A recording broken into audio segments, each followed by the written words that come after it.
జాతీయ పార్టీగా మార్చుకుని అసలు ఉనికికే పోయి అసలు ఎగ్జిస్టెన్స్ లేకుండా పోవడం ఈ టిఆర్ఎస్ బీఆర్ఎస్ ఇప్పుడు వీఆర్ఎస్ అయిపోతుంది. చాలా స్పష్టంగా చెప్తున్నాను నేను, పార్లమెంట్ ఎన్నికల తర్వాత బీఆర్ఎస్ పార్టీ మిగలదు.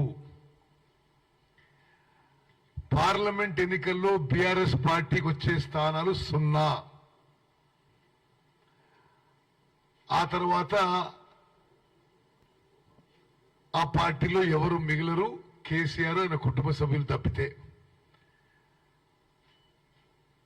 ఆ ఫ్రస్ట్రేషన్ లో, ఆ డిప్రెషన్ లో, ఆ భయంతో, ఆ నర్వస్నెస్ తో ఎన్నడూ కూడా రైతుల మధ్య పోయి ప్రజల్లో సమయం గడపని కేసీఆర్ ఒక విలాసవంతమైన ప్రగతి భవన్ కట్టుకొని ఇంకో విలాసవంతమైన ఫామ్ హౌస్ లో సమయం గడుపుతూ ఈరోజు ఉరికురికి సూర్యాపేట పోయిందంటేనే ఎంత భయాందోళన ఉన్నారో తెలంగాణ ప్రజలు గమనించవచ్చును. మాట్లాడిన ప్రతి మాట అబద్ధమే. అసలు నిజంగా ఒక పెద్ద మనిషి 10 ఏళ్ళు ముఖ్యమంత్రి అయిన తర్వాత ఈ విధంగా అబద్ధాలు మాట్లాడొచ్చా? తెలంగాణ ప్రజలు గమనించాలి. వాళ్ళు నిన్న పెట్టిన ప్రెస్ మీటు వాళ్ళ పార్టీ ఆఫీస్లో జనరేటర్ మీద పెట్టి లోపల ఎవరో ఆ వైర్లు దొక్కుంటే అది కొంత ఇంటరప్షన్ అయితే పవర్ సప్లై ఎట్లుంటుందా అని చూడమంటారు. ఇంతకంటే దుర్మార్గంగా ఒక మాజీ ముఖ్యమంత్రి అబద్ధాలు చెప్పడం, ఇది యావత్ తెలంగాణ ప్రజానీకాన్ని గమనించాలి. మా ప్రభుత్వం 24 గంటల పవర్ ఇంటరప్షన్ లేకుండా ఇవ్వడానికి ముఖ్యమంత్రి రేవంత్ రెడ్డి గారు, ఉప ముఖ్యమంత్రి పవర్ మినిస్టర్ బట్టి విక్రమార్క గారు స్పష్టమైన ఆదేశాలు ఇచ్చారు. ఎంత ఖర్చైనా సరే పవర్ కొనుగోలు చేసి 24 అవర్స్ పవర్ కొనసాగిస్తాము. అదేవిధంగా పవర్ విషయాల్లో మీకు కొన్ని చెప్పాలి. అన్ని అబద్ధాలు నిన్న మాట్లాడింది. నేను 5 ఏళ్లుగా పార్లమెంట్ సభ్యునిగా భారతదేశం యొక్క పార్లమెంట్ యొక్క ఎనర్జీకి సంబంధించిన పార్లమెంట్ కమిటీలో సభ్యుని, ఒక కీలక క్రియాశీలక పాత్ర పోషించిన వ్యక్తిని. నేనే అప్పుడున్న చైర్మన్, మళ్ళీ ఇప్పుడు లేదు కానీ ఎన్టీపీసీ చైర్మన్ ని పార్లమెంట్ కమిటీ మీటింగ్ లో అడిగినా, మరి 4000 మెగావాట్లు తెలంగాణకి ఏపీ రీఆర్గనైజేషన్ యాక్ట్ లో ఉన్నాయి. వారి పేరు doctor Gurdeep. Rahul, just listen to this carefully. I asked him my self, 4000 మెగావాట్లు ఉంటే మీరు ఎంత మొదలు పెట్టినరు, ఎంత చేసినరు అని. అయితే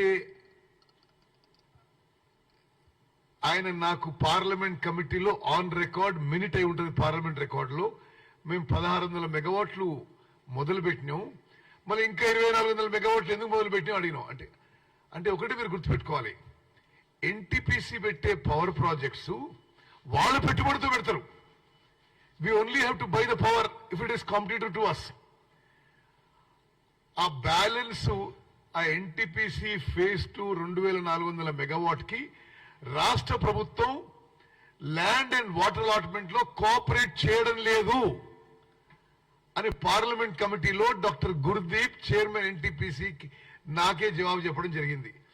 సరే, ఆ తర్వాత మరి ఆ విషయం తర్వాత ప్రోగ్రెస్ అయింది. ఇప్పుడు ఏదో నిన్న ఆ పెద్ద మనిషి ఏదేదో మాట్లాడిండు. అంటే నిజంగా కూడా గత టిఆర్ఎస్ ప్రభుత్వం ఎన్టీపీసీతో కోఆపరేట్ చేసుంటే రాష్ట్ర ప్రభుత్వానికి రూపాయి పెట్టుబడి లేకుండా 4000 మెగావాట్ల పవర్ ఈ రోజు వరకు వచ్చేది.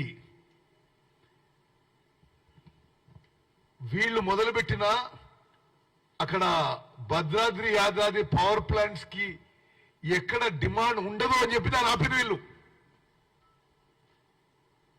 ఏదో అబద్ధాలు మాట్లాడుతున్నారు, ఏదో పెద్ద పెద్ద ఫిగర్లు మాట్లాడిండు. మేము వచ్చినప్పుడు 6000 7000 మెగావాట్లు ఉండే, మేము 14000 మెగావాట్లు చేసినామని. అన్ని అబద్ధాలే.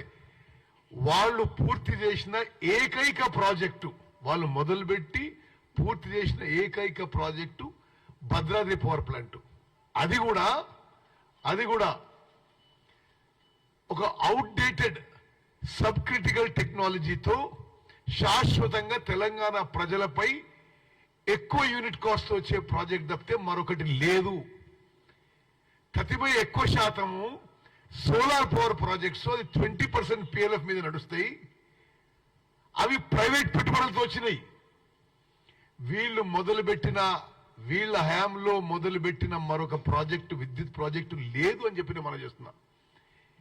యాదాద్రి పవర్ ప్రాజెక్టు ఏళ్ల తరబడి కాస్ట్ ఓవర్ రన్ 3 4 అయిపోయి ఇంకెక్కడో ఇంకా మెల్లగా నడుస్తున్నది. సో పవర్ విషయంలో వాళ్ళేదో గొప్పలు సాధించిన విషయం ఇది అబద్ధము. ప్రస్తుత ప్రభుత్వం 24 గంటల కరెంటు పాలసీ మేము కొనసాగిస్తున్నాం. రాష్ట్రంలో ఎక్కడ కూడా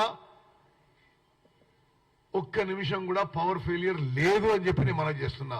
వ్యవసాయానికి కానీ, వ్యాపారానికి కానీ, ఇండ్లకి కానీ. దానికి అదనంగా మేము ఇండ్లకి 200 యూనిట్లు ఉచితంగా ఇస్తున్న విషయం కూడా మరి తెలంగాణ ప్రజానీకానికి తయారు చేస్తున్నాం. ఇంకో విషయం,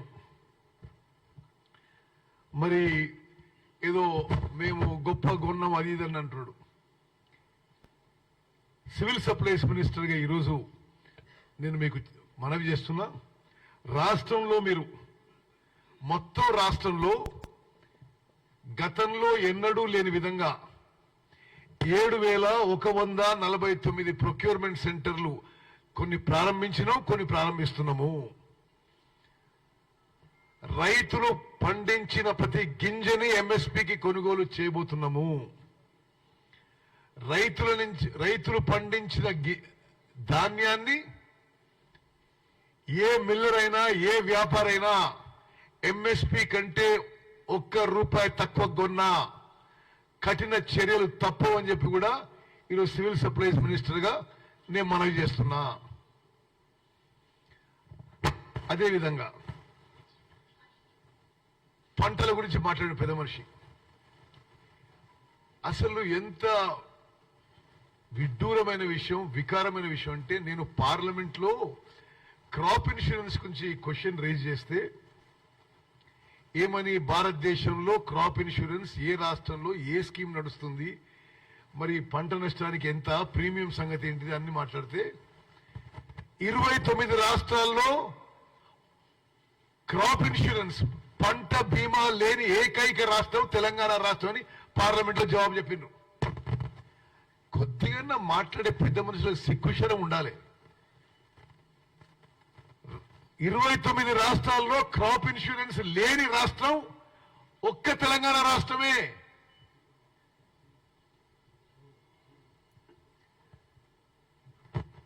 క్రాప్ ఇన్సూరెన్స్ ఇవ్వలేదు,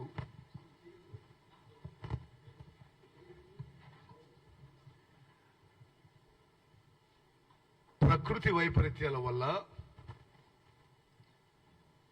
ఎక్కడ పంట నష్టం జరిగినా ఉమ్మడి ఆంధ్రప్రదేశ్లో కానీ మొత్తం భారతదేశంలో కానీ రైతులకి నష్టపరిహారం వచ్చేది.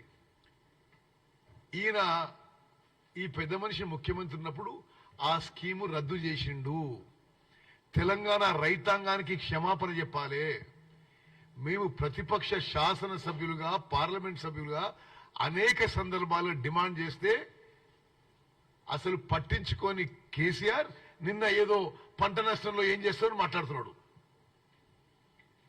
అదేవిధంగా చాలా సంవత్సరాలు వడగండ్ల వాన వల్ల, వరదల వల్ల, కరువు వల్ల పంట నష్టం జరిగితే రూపాయి ఇవ్వలే. నువ్వు పెద్ద పెద్ద మాటలు, పెద్ద పెద్ద డిమాండ్ చేస్తావు.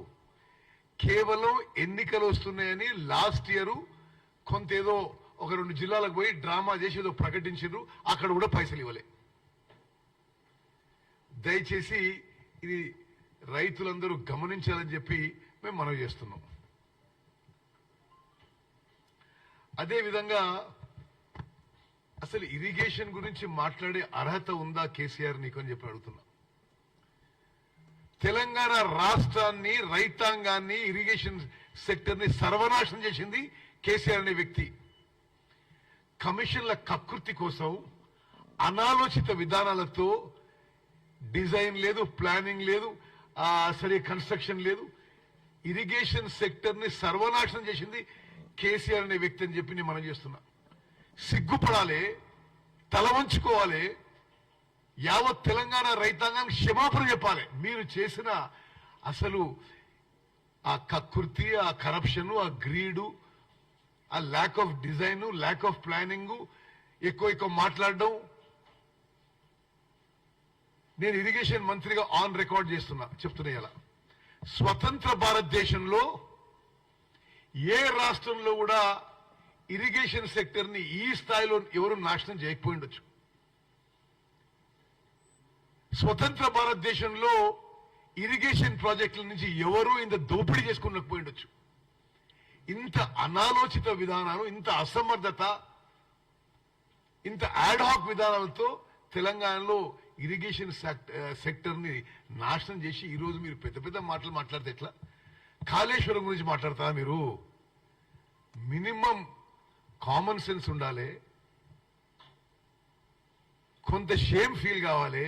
అరే మేము ఇప్పటికే 94,000 కోట్లు ఖర్చు పెట్టినవే, తెలంగాణ ప్రజల జీవితాలు తాకట్టు పెట్టి, వాళ్ళ పిల్లల మనందరి జీవితాలు తాకట్టు పెట్టి high cost short term loans తీసుకొచ్చి నువ్వు ప్రాజెక్ట్ కడితే అది కూలిపోతే మరీ ఈ విధంగా నిన్న ఆయన మాట్లాడడం చాలా చాలా ఇది విడ్డూరంగా, వికారంగా ఉందని చెప్పి నేను మనం చేస్తున్నా. నేను ఎప్పుడూ కొద్దిగా హార్ష్గా, అతిశయోక్తిగా మాట్లాడను, బట్ నేను ఆయన మాట్లాడే తీరు నాకు చాలా చాలా ఇది, అరే ఇంత సిగ్గు లేకుండా డ్రైవరన్నా, అంటే మీరు కట్టిన ప్రాజెక్టు కూలిపోయి, మీ హయాంలోనే కూలిపోయి, అదే ఊహు అంటున్నాడు ఆయన. ఏదో ఒక పిల్లలు కూలిపోతే ఓకేనా అంటాడు. ఏంటిది అది? ఇంకెక్కడో కూలిపోలేదా? ఇది కూలిపోతే ఏంది అంటున్నాడు ఆయన. అమెరికాలో ఎక్కడ కూలిపోయిందట. ఏంది అసలు, ఏంది ఆ మాటలు? మరి ఇంత సిగ్గుదప్పు ఉండడం ఇది సరైంది కాదు కేసీఆర్ గారు అని చెప్పి నేను మనం చేస్తున్నా. మీకు కొన్ని విషయాలు చెప్పాలి. మళ్ళీ చెప్తున్నా, ఈ కాళేశ్వరం ప్రాజెక్టులో గతంలో తుమ్మలెట్టి బ్యారేజ్ కింద 38,000 కోట్లున్న ప్రాజెక్టు 80,000 కోట్లకు పెంచారు. ఇది అదే ఆయకట్టుకి సిడబ్ల్యూసి అప్రూవల్ 80,000 కోట్లకు తీసుకున్నారు. ఆ తర్వాత ప్రాజెక్టు 1,27,000 కోట్లకు పెంచిండ్రు. ఇప్పుడు ఆ ప్రాజెక్టు పూర్తి చేయాలంటే 1,47,000 కోట్లు అవుతుంది. అంటే ఏంటిదంటే ఒకసారి మీరు అర్థం చేసుకోవాలి, తెలంగాణ ప్రజానీకాని మీద, రైతాంగం మీద భారం ప్రతి సంవత్సరం కేవలం ఫైనాన్స్ కాస్ట్ 15,000 కోట్లు. అన్ని కాళేశ్వరం ప్రాజెక్టు రిపేర్ అయ్యి మళ్ళీ అన్ని పంపులు నడుస్తే ఎలక్ట్రిసిటీ బర్డన్ 10,000 కోట్లు. అయినా సరే మీరు కట్టిన ప్రాజెక్టు నీళ్ళు ఇస్తున్నా అంటే అది మీ కండ్ల ముందే కూలిపోయి, అదేదో అట్లా చేస్తే బాగుండు, ఇట్లా చేస్తే బాగుండు అని చెప్పడం, ఇది ఇంతకంటే మరి వికారమైన విషయం ఉండదు. అక్టోబర్ 21వ తారీఖున కల్వకుంట్ల చంద్రశేఖరరావు గారు ముఖ్యమంత్రిగా ఉండగానే మేడిగడ్డ బ్యారేజ్ కుంగిపోయింది. వాళ్లే నీళ్ళు వదిలిపెట్టేసిండ్రు. ఎట్లా బ్యారేజ్ కూలిపోతుందో ఏమో అని తెలిసి వాళ్లే నీళ్ళు వదిలిపెట్టిండ్రు. ఆహా ఇప్పుడు అది మీరు పంపు చేయకపోయినరు, అది చేయకపోయింది ఏం మాటలు అవి. తర్వాత అన్నారం బ్యారేజ్లో కూడా అదే లీకులు మొదలైనవి. భారతదేశంలో ఈ డ్యామ్లు, బ్యారేజీల మీద constitutional body national dam safety authority వాళ్ళు లిఖిత పూర్వకంగా ఇచ్చిండ్రు, మీరు నీళ్లు స్టోర్ చేయొద్దు అని. నీ ఉచిత సలహాలు, తమరి ఎక్స్పర్ట్ అడ్వైస్ కంటే ఎన్డీఎస్ఏ కొంత మోర్ ఎక్స్పర్ట్స్ అని మేము అనుకుంటున్నాం. ఓకే అందుకోసమే మేము ఎన్డీఎస్ఏ సలహా మీద పోతున్నాం. సరే, అయినా సరే మీకు కొన్ని విషయాలు చెప్పాలి. ఈ అక్టోబర్లో 2023 అంటే మేము అధికారంలో వచ్చింది డిసెంబర్ 7, 2023. అప్పుడు 23 టీఎంసీల నీళ్లు సముద్రంలో వదిలిపెట్టింది కేసీఆర్ ప్రభుత్వమే. అదే విధంగా చాలా స్పష్టంగా 2019లోనే ఈ బ్యారేజీల్లో జరుగుతున్న లీకేజీలు, ప్రాబ్లమ్స్ అనేక సందర్భాల్లో నోటీస్ అయ్యి అప్పుడే వీళ్ళు సరిగ్గా రెక్టిఫికేషన్ తీసుకుంటే ఇప్పుడు ఈ రోజు ఈ పరిస్థితి రాకపోయేది. కేఆర్ఎంబి గురించి ఏదో మాట్లాడతాడు. అసలు విచిత్రమైన విషయం, ఈ పెద్ద మనిషి పోయి కేఆర్ఎంబికి అప్పచెప్పడానికి ఒప్పుకొని వచ్చిండు. 9 ఏళ్ల పాటు ప్రతి సంవత్సరం యునానిమస్ గా వాళ్ళు పోయి మేము కృష్ణా ప్రాజెక్టులో కేఆర్ఎంబి అప్పచెప్తామని చెప్పొచ్చిండ్రు. మేము అధికారంలో వచ్చినాక పారదర్శకంగా శాసనసభలో చర్చ పెట్టి ఏకగ్రీవ తీర్మానం చేసి కృష్ణా ప్రాజెక్ట్స్ కేఆర్ఎంబికి అప్పజెప్పము అని శాసనసభలో మేము చర్చ పెట్టింది మీరందరూ చూసినారు. ఇప్పుడు ఆయన ఏం మాట్లాడతారండి? ఇక విచిత్రమైన విషయం. ఇంకో విషయం, వారు ముఖ్యమంత్రిగా ఉన్నప్పుడు 2 జూలై 2023 ముఖ్యమంత్రి ఇరిగేషన్ మినిస్టర్ గా ఉంటూ ఒక రివ్యూ పెట్టి గోదావరి అండ్ కృష్ణా బేసిన్ లో సరిపోను నీళ్లు లేవు అని చెప్పి ఆ తర్వాత ఏది జూలై 2023 ఎవరు ముఖ్యమంత్రి? కేసీఆర్. ఎవరు ఇరిగేషన్ మినిస్ట్రీ? కేసీఆర్. మీటింగ్ పెట్టి నీళ్లు సరిపోను లేవు, ఆ డేట్ తర్వాత ఇరిగేషన్ కి నీళ్లు తగ్గించేసేయాలి, కేవలం డ్రింకింగ్ వాటర్ కోసమే నీళ్లు కాపాడుకోవాలి అని ఆయన తీసుకున్న నిర్ణయం ఇది. This is an officially on record. 2 July 2023. ఇప్పుడు నువ్వు వచ్చి లబోదివో ముత్తుకుంటే ఏమన్నట్టు? అంటే నువ్వు తీసుకున్న నిర్ణయమే అది. అదేవిధంగా తప్పుడు అంకెలు, నిన్న మెట్రాలజికల్ డిపార్ట్మెంట్ అనబోయి ఇంకేదో అన్నాడు. డెఫినెట్లీ మేము అధికారంలో వచ్చింది డిసెంబర్ 7వ తారీఖున.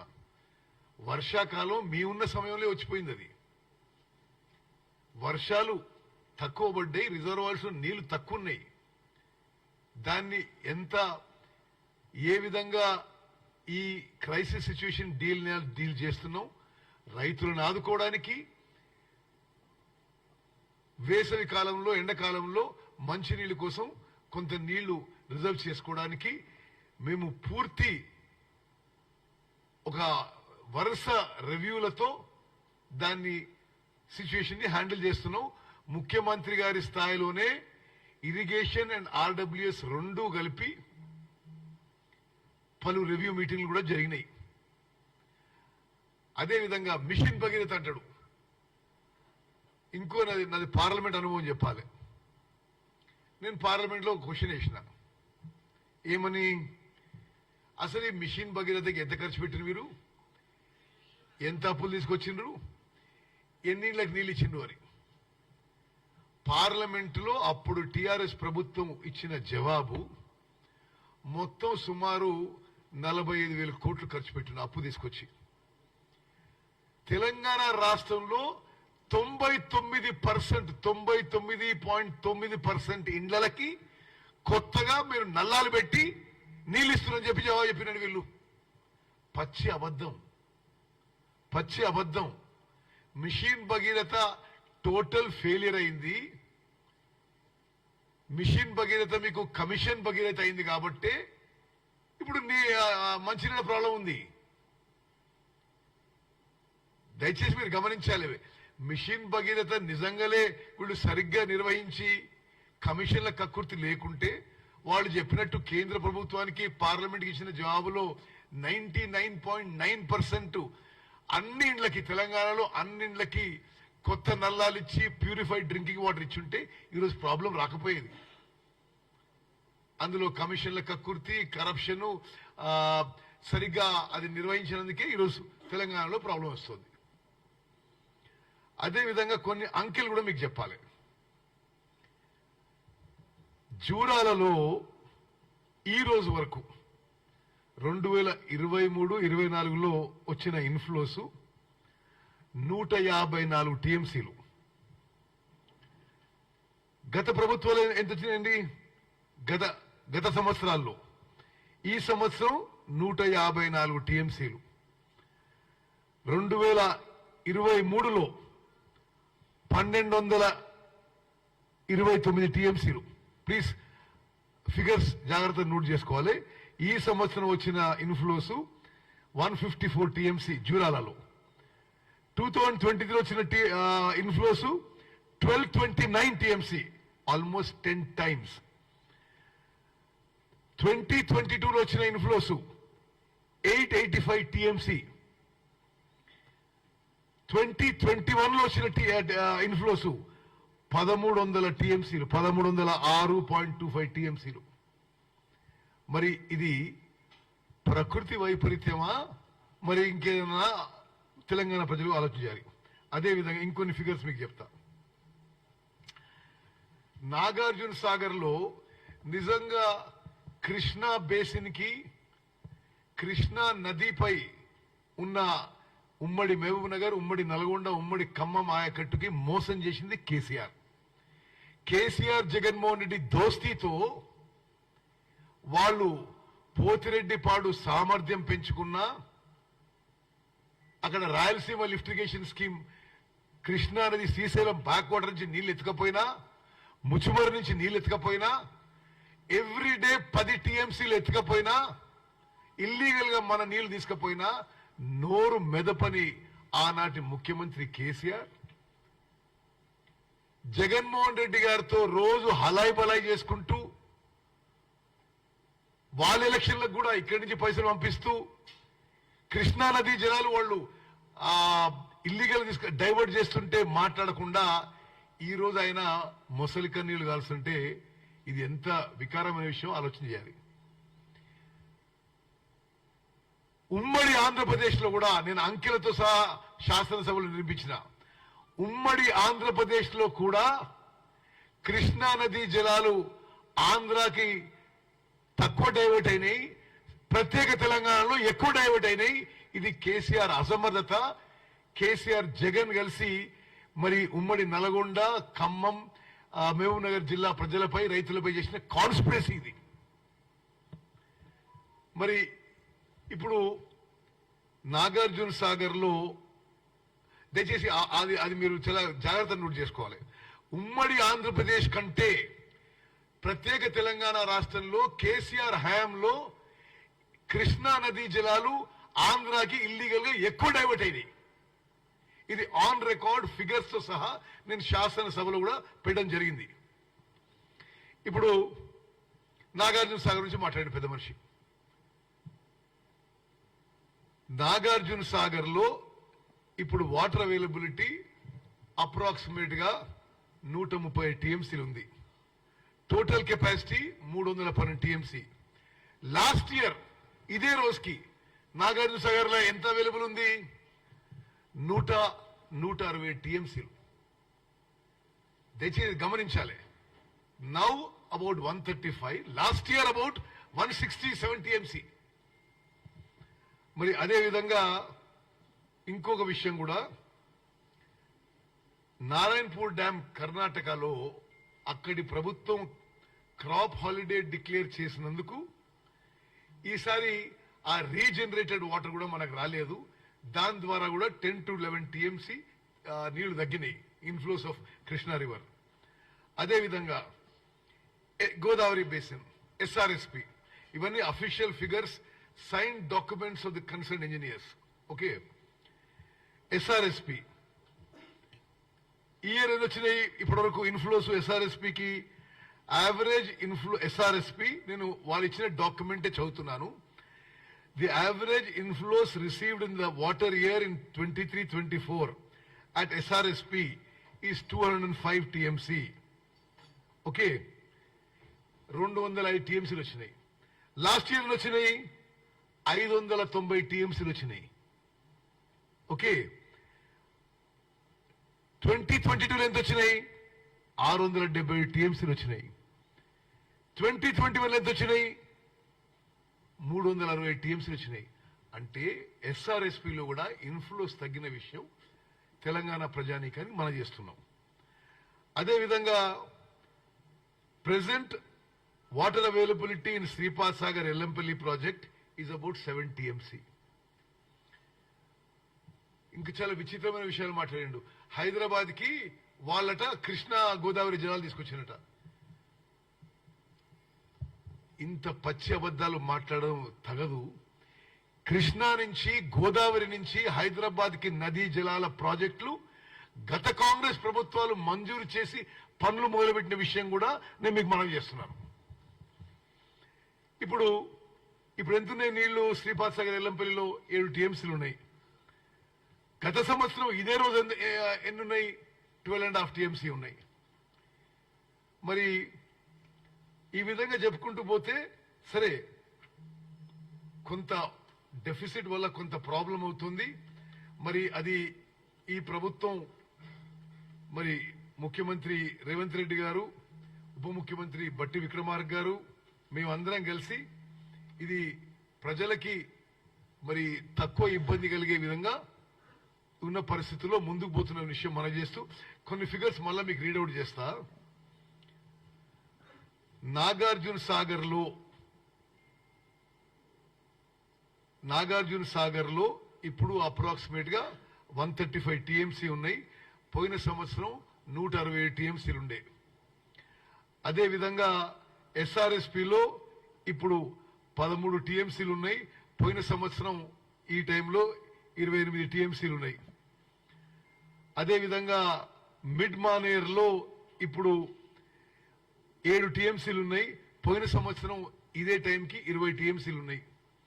లోవర్ మానేర్ లో ఇప్పుడు 5 టీఎంసీలు ఉన్నాయి.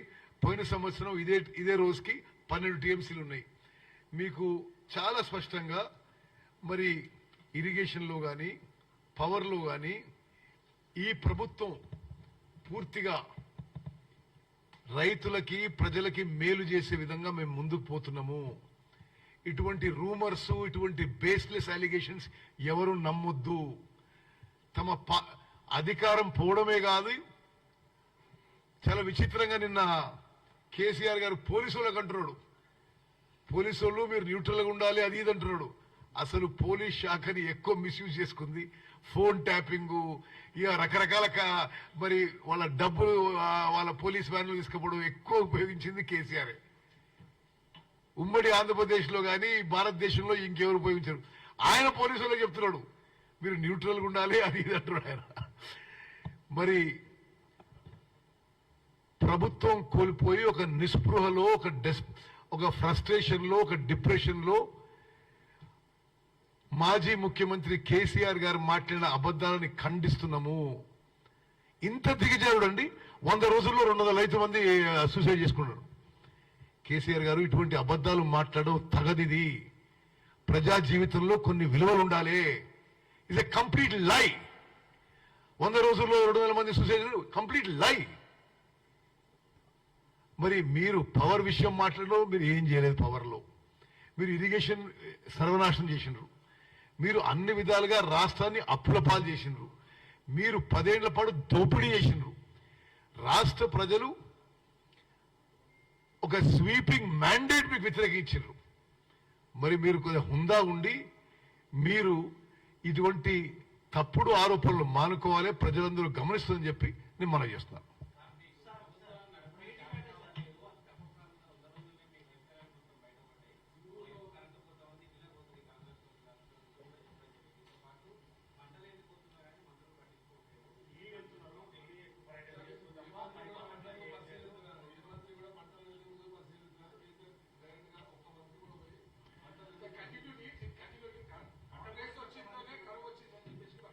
అసలు కరువు వచ్చింది వాళ్ళ టైంలోనే. దాన్ని మేము ఎట్లా బెస్ట్ హ్యాండిల్ చేయాలో చేస్తున్నాం. రైతులకి ప్రజలందరికీ మేలు చేసే విధంగా పోతాం. కరెంటు 24 గంటలు కరెంటు ఆ పాలసీకి మేము కట్టుబడి ఉండి చాలా సమర్థవంతంగా, ఆయనే అన్నాడు గత ప్రభుత్వానికంటే ఇప్పుడు పవర్ డిమాండ్ పెరిగిందని. నేను ఆయనే అన్నాడు ప్రెస్ మీట్ లో. ఎంత పవర్ డిమాండ్ పెరిగినా 24 గంటల కరెంట్ ఇవ్వడానికి మరి ఉన్న వాటర్ తో ఎంత మాక్సిమం క్రాప్ సేవ్ చేయడానికి మా ప్రభుత్వం కట్టుబడి ఉంది.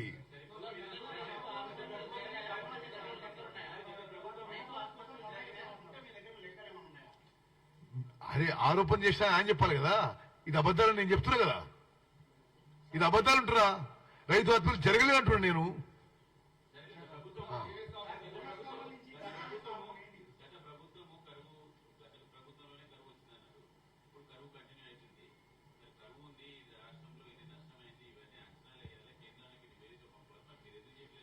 ఎవరు చేయడం లేదు, మీరు ఎట్లంటున్నారు?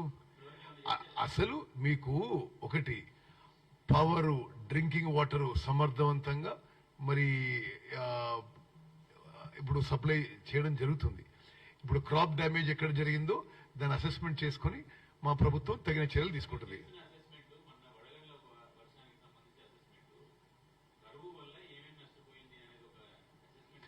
తప్పనిసరిగా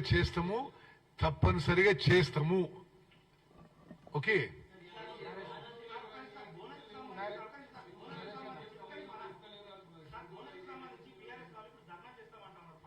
చూడండి, ఇప్పుడు మోడల్ కోడ్ ఆఫ్ కాండక్ట్ ఉంది. కొత్త పథకాలు ఇప్పుడు ప్రవేశపెట్టడానికి వీలు కాదని కేసీఆర్ గారు మీకు తెలియదా? ఇది ఇన్నేళ్లు నువ్వు అధికారంలో ఉన్నావు. మోడల్ కోడ్ ఆఫ్ కాండక్ట్ ఉంది కాబట్టి ఇప్పుడు ప్రవేశపెట్టలేము. ఇది ఈ మోడల్ కోడ్ ఆఫ్ కాండక్ట్ అయినాక